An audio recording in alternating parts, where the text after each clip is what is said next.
Pra. Parang ganun lang po nangyayari. Bating. Oo, totoo po yun. Para tayo'y nauutosan. Oo. Kung anong gusto nila ipatrabaho sa atin, kakanain natin. Kasi, ano naman, Yung ating pamumuhay, hindi kami umaangat, kumbaga. hanggang alipin lang tayo. Gusto nila. Kaya nga po, ganun, parang ganun lang nangyayari.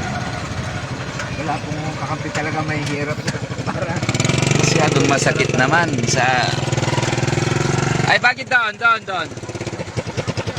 Silipin natin. Diretso mo lang. Silipin lang natin. malawak pong kalupaan ito.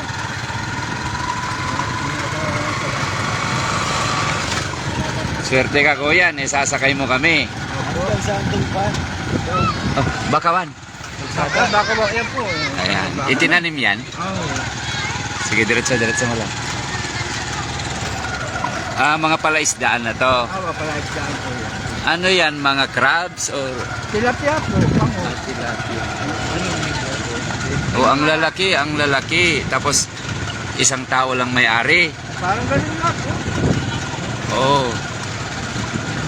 Sa likod ng syudad, ang lawak pa, oh. Lawak po na kalupaan yan. Yung nga po lupa doon sa yung pinagtatayan po na yung headquarters. Oo. Sabi daw, may tagtuko po yun. Sino may Binapura tagtuko, na. Chinese po yata yun. Ha? Chinese. Ang laki po ng mga langisan dyan sa Lucena. Hindi pwedeng Chinese ang magmamay-ari ng lupa natin. Hindi po ba tagtuko? Hindi para pong tumukong Chino. Oo, Chinese. Siya po ang namamayag pag ang pangalan dyan sa Lucena. Di American nga daw yung mga lupain dyan na Alam mo, yumayaman lang naman sila dahil sa atin, eh. Oo. Sige, wala magtrabaho sa kanila. Tingnan ko kung yayaman sila. kaya Di ba? kaya yari nga po yung alito sa sariling bayan na po. Freddy Aguilar na yan. Dapat lagi natin kinakanta yon. Sa sariling lupa ay alipin ako ng banya. Ba't maraming tricycle yan? May kompo yan. Siguro i-parking ang kompo nila para safe po sila. Mga nagtatrabaho. Ayan pong mga tricycle. Ang laki. O di dapat mura ang tilapia kasi ang daming ano. Ay mahal pa rin po pagdating na sa...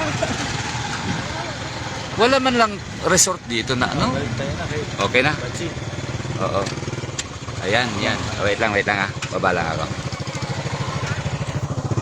So, ganito kaluwang ang likod ng syudad ng Lucena. Mga iilan lang ang may-ari ng mga pispa-pispan na ito. Ayan. Mga ilan lang tao ang nagmamay-ari sa mga yan. Ayan. Pero di natin tiyak kung nakatitulo ba sa kanila yan or ano. Kasi eto bakawan. Ayan.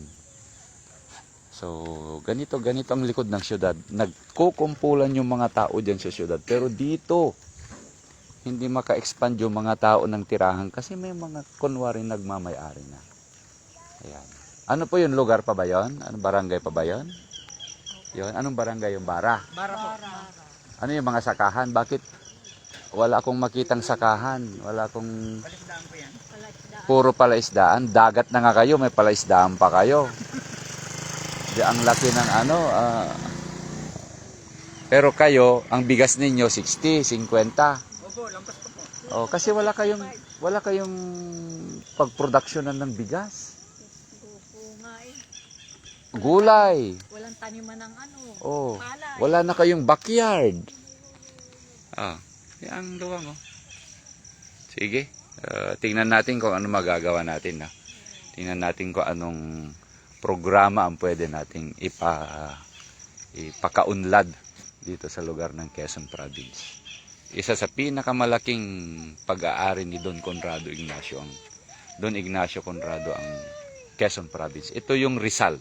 This is one of the original Rizal, province of Rizal, na in tribute to Jose Rizal noong namatay. So, noong nagkaroon ng Torrens title, si Rizal talaga ang ipinangalan sa titulo, sa lugar na natituluan ng Torrens title. So, hanggang ngayon, buhay ang Rizal. Buhay ang pangalan ni Jose Rizal, kahit patay ng matagal, Tingnan nyo, naalala natin yung kabutihan at magagandang ginawa ni Jose Rizal. Yung kanyang pangarap, yung kanyang lupa na ipinaglaban na ngayon naman ay nasa kapangyarihan ng mga mayayaman. At hindi yun ang pinangarap ni Jose Rizal, okay? Magpapasyal pa po kami. Salamat.